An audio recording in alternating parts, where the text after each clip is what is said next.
this next question is, and we'll throw it to Craig first. It's from the reader's name is Tired of Politics, which so you might be on the wrong show. We do have a Packers podcast we can recommend.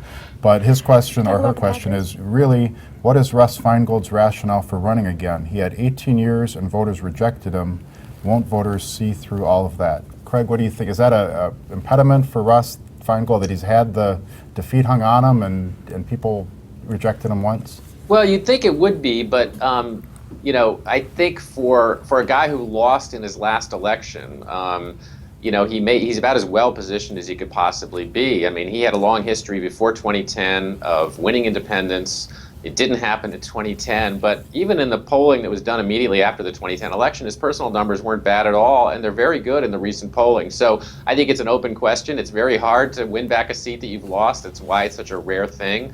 But I think he's generally regarded as a favorite now for this seat, partly because of the vulnerabilities of Senator Johnson, partly because he's running in a presidential cycle, which is always good for Wisconsin Democrats, and partly because I think there's a sense in the polling that despite his loss, it wasn't an outright personal repudiation. So, Craig, I'm interested in one thing from the Marquette poll on Johnson and Feingold, and that is, in the last Marquette poll, it showed about 30% of Republicans didn't have enough information to say whether they thought they approved or disapproved of Ron Johnson's performance. Right. What is the deal with that?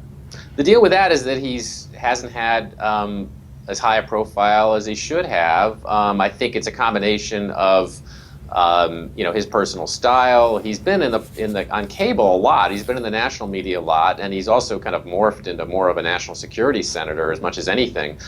But I think, particularly earlier in his term, I don't think he did all the things he needed to be doing back home to enhance his presence and to reach out to people. I think he's trying to do more of that now. I get the sense that he likes Washington. He ran as someone who was running against Washington last time, but I get the sense that he likes being on the cable shows. He likes his house there. He, enjoys the U.S. Senate. Well, I think he likes, he likes to speak, having a platform. He's got very strong opinions. He's got a point of view. I think he likes being heard. He's taken to the sort of public part of the job much more than some people expected. But how much that translates into, a re-election success is another question.